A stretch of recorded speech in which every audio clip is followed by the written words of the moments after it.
I took the name from the classic book by the sociologist Norbert Elias, who argued that in the transition from the Middle Ages to modernity, there was a consolidation of central states and kingdoms out of the medieval patchwork of baronies and principalities and duchies. With it, criminal justice was nationalized, and the constant feuding and brigandage and warlording of the medieval knights was replaced by the king's justice. Also during this era, there was a growing infrastructure of commerce. Financial instruments like money and contracts that could be recognized within the boundaries of the newly consolidated states, and technologies of transportation like roads and carts and timekeeping that improved. As a result, zero-sum plunder gave way to positive-sum trade, a point that I'll return to later in the talk. The third decline of violence can be appreciated by recalling some of the ways that the early kingdoms and empires kept law and order within their borders, namely cruel forms of physical punishment like breaking on the wheel, burning at the stake, clawing with iron hooks, sawing in half, and impalement. But in a development called the Humanitarian Revolution, these forms of sadistic torture as a form of judicial punishment were eliminated. Here we have a timeline of number of countries, major countries with torture, showing a wave of abolitions in the second half of the 18th century, including the famous prohibition of cruel and unusual punishment in the Eighth Amendment to the American Constitution, a phrase that was actually taken from the, I believe, from the English Bill of Civil Rights a century before. Also abolished during this era was the profligate use of the death penalty for non-lethal crimes.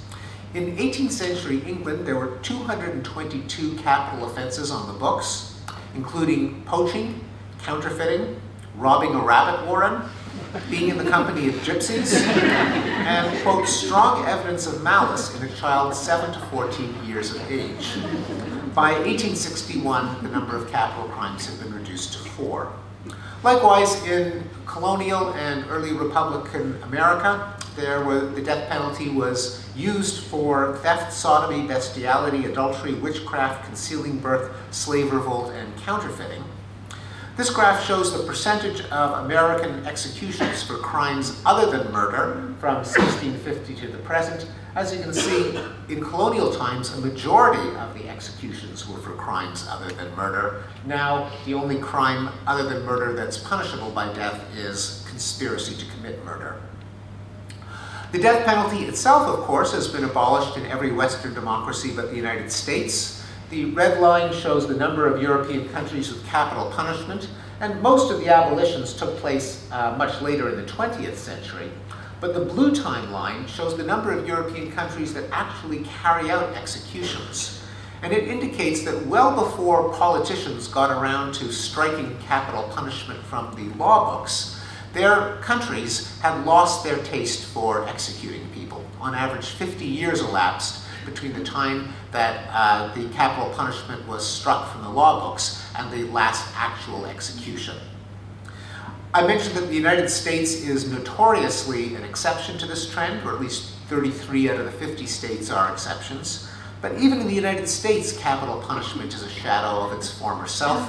This graph plots the number of executions on a per capita basis since 1625, showing there's been a massive decline in the rate of executions in America. Also abolished during the Humanitarian Revolution were witch hunts, religious persecution, like burning heretics at the stake, dueling, blood sports, debtors' prisons, and perhaps most famously of all, slavery. Slavery used to be legal everywhere on Earth. No one seemed to think there was anything wrong with it. The Bible had no problem with it. Democratic Athens was a slaveholding society. But beginning in the second half of the 18th century, there was a trickle of abolitions of slavery that grew into a wave that culminated in 1980 when Mauritania became the last country to abolish legal slavery, meaning that we've been living through 3 decades that are unprecedented in human history in that slavery is illegal everywhere on Earth. What were the immediate causes of the humanitarian revolution? I think the most plausible is the spread of printing and literacy. This graph from 1470 to 1850 shows that prior to the 18th century, there was a 25-fold increase in the economic efficiency of manufacturing a book. That technology was put into practice, and there was a exponential increase in the number of English language books published per decade. And for the first time in history, a majority of men were able to read those books. Why should literacy matter? Well, we have another name for this era. It's also called the Enlightenment, because this was the era in which knowledge began to replace superstition and ignorance. And if you have an increasingly educated and literate populace that starts to be disabused of notions such as that Jews poison wells, heretics go to hell, crop failures are caused by witches, children are possessed by the devil, Africans are brutish and fit only for slavery, and so on, it's bound to undermine many institutionalized rationales for violence. As Voltaire said during this era, those who can make you believe absurdities can make you commit atrocities. Also, literacy is a technology of cosmopolitanism, the mixing of people and ideas.